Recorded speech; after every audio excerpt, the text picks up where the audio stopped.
Hello, this week's work is going to be some more substitution, making sure that you are getting really good at substituting the numbers for the variables. So one of the activities is, I call it level 1 because it's not too hard, it's just the most basic level. So just like you were doing last week, it says find the value of this equation if a is 5. So we're going to take the a and substitute the 5 and substitute it for the a.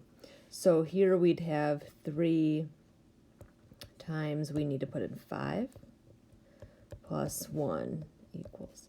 Okay, now we have to remember our order of operations, that we're going to do the multiplication first.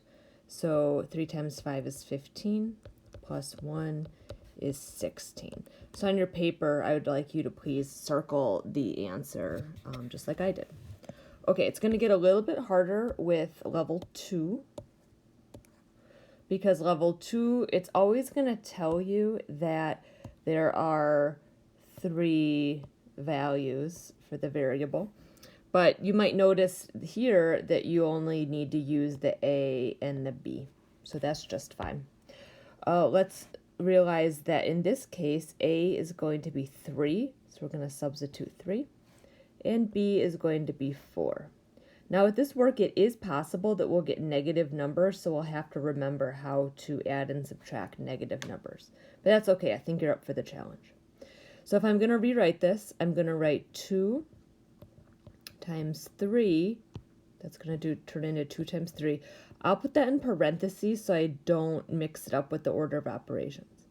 Then minus, and then 2 times 4. Now I need to do the math, so this turns into 6 minus 8. If I remember 6 minus 8, that gives me negative 2.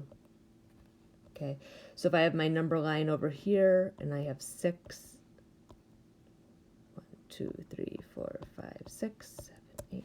If I have the 6 over here, and I back up 8 minus 8, 1, 2,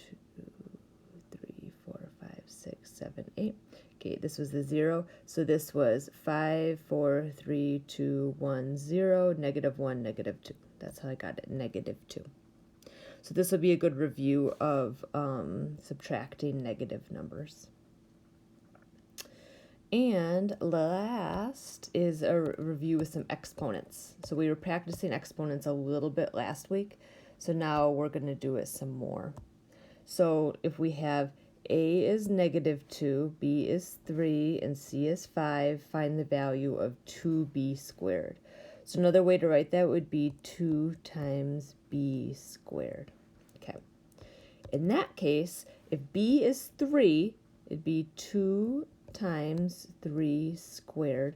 Now let's remember with the order of operations, we have parentheses, exponents, multiplication, division, addition, subtraction.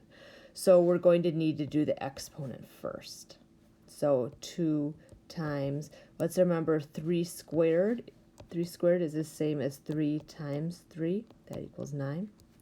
So 2 times 9, and that would be 18. So that's a good review of doing the